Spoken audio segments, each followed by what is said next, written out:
Some deductions, some loophole deletions suggest a tougher road ahead.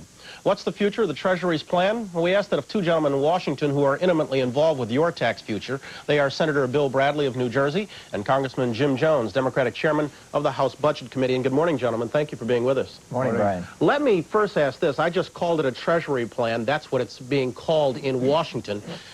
This is a Treasury plan. How heavy are the President's fingerprints on it?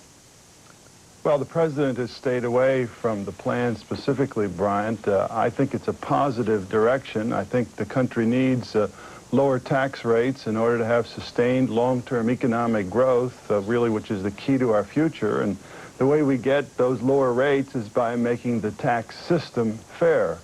The recommendations head in the same direction as the fair tax, which I proposed several years ago, that gets the rates down to about 14 to 30%, with 4 out of 5 people paying 14% in tax.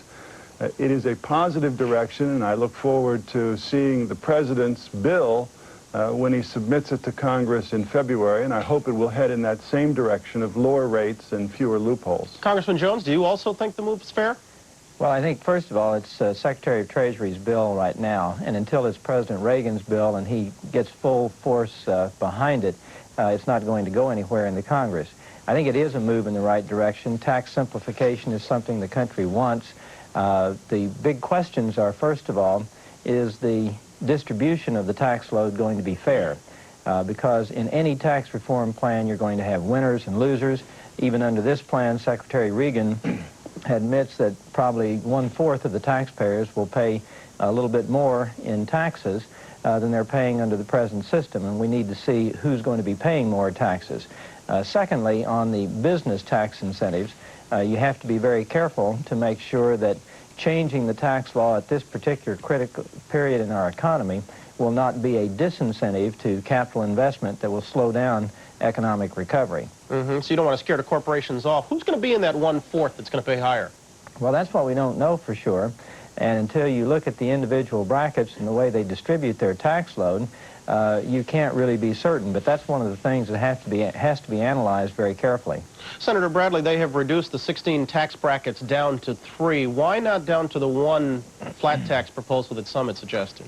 When you do tax reform, it's a constant tension among 3 principles: equity, efficiency, and simplicity. A flat tax is clearly the simplest kind of tax you can have. It's one rate. But it's not the fairest. It means that the tax burden will be shifted to middle and lower income people. That's why a flat tax is not fair. That's why they had 3 rates. That's why, under our bill, we have 3 rates. You have said you see these moves going in the right direction. What more would you like to see done?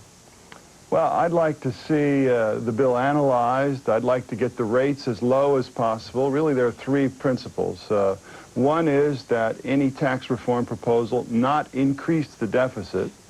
The second is that it not increase the tax burden on middle-income people or lower-income people. And the third is that it have the lowest possible tax rate for the greatest number of people. Now, in all these bills, there are winners and losers.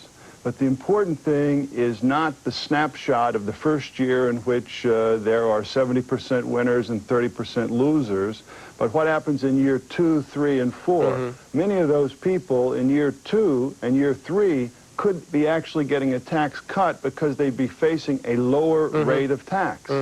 Congressman Jones, is it a given that local revenues, state local revenues, are going to suffer under any kind of reform proposal?